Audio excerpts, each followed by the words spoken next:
70 miles west of Key West, sitting on a tiny coral sand island, is the largest masonry structure in the Americas. It is a hexagonal fortress built from 16 million bricks, and it is slowly sinking into the sea. In the mid-19th century, the American economy moved via the Gulf Stream. The Straits of Florida acted as a vital maritime highway, connecting the Mississippi River to the Atlantic ports of the eastern seaboard. But these waters were a labyrinth of treacherous coral reefs, populated by pirates, opportunists, and the naval fleets of rival empires. Protecting this passage required a massive, permanent deterrent. To project absolute national power, the military decided to build the Gibraltar of the Gulf on a 16-acre sandbar. It was an island with no natural fresh water, a detail that would dictate the difficulty of every human effort on the key. The 1846 blueprints called for a three-tiered, hexagonal fortress designed to mount 450 heavy guns. The walls would rise 45 feet high and 8 feet thick, covering almost the entire surface of Garden Key. Every brick, beam, and barrel of provisions had to be shipped by sea across 70 miles of open water.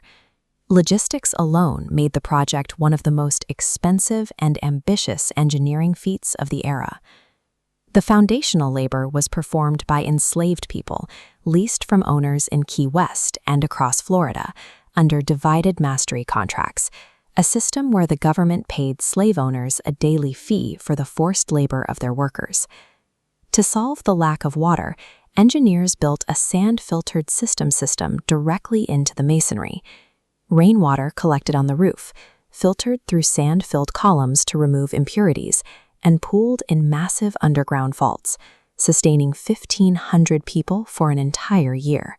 In 1862, while the fort was still being built, a Union bombardment at Fort Pulaski in Georgia demonstrated that masonry walls could no longer withstand modern artillery.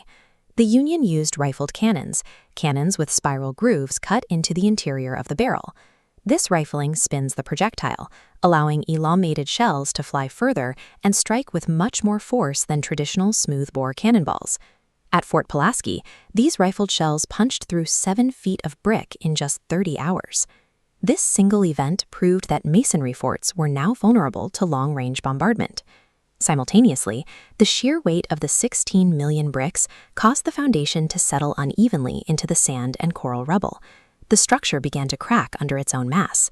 This settling cracked the cistern system, allowing seawater to leak in and contaminate the drinking supply. The fort's most critical engineering feature was failing. The largest fortress in America had been defeated without a single enemy ship firing a shot. It was trapped between the rapid advance of human technology and the physical instability of its own site. With its defensive value gone, the military converted the waterless fortress into a prison. It became a destination for Union deserters and soldiers sentenced to hard labor in the tropical heat. In July 1865, the fort received 4 men convicted of participating in the conspiracy to assassinate President Abraham Lincoln. Among them was Dr. Samuel Alexander Mudd, the physician who set John Wilkes Booth's broken leg. Mudd was sentenced to life imprisonment and confined to an open gun casement on the second tier. In 1867, a yellow fever epidemic broke out. Because the cisterns were cracked, the fort stored water in open barrels, unknowingly creating a breeding ground for the mosquitoes that carried the disease. After the fort's official physician died, Mudd stepped in to manage the ward. He implemented strict sanitation and hydration protocols that successfully held the death toll to 38 people out of nearly 300 cases.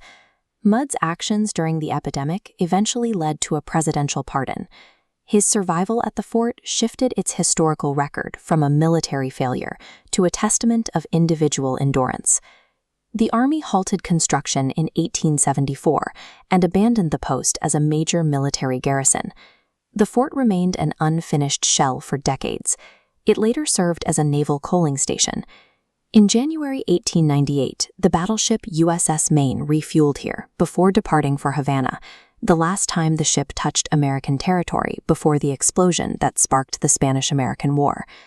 In the early 20th century, the fort became a cultural landmark and storm shelter. During one hurricane, Ernest Hemingway and his fishing group were marooned inside the masonry walls for 17 days, surviving on canned goods and fish. Fort Jefferson was designed for hundreds of heavy guns, yet its actual combat record is blank. Not a single gun was ever fired against an enemy. However, the fort's isolation inadvertently protected the local environment. Today, it hosts the only significant nesting colony of sooty terns in the continental United States and preserves some of the most intact coral reefs in the region. Fort Jefferson remains a monument to hubris, a 16 million brick reminder that no matter how big we build, time and geography always have the final say.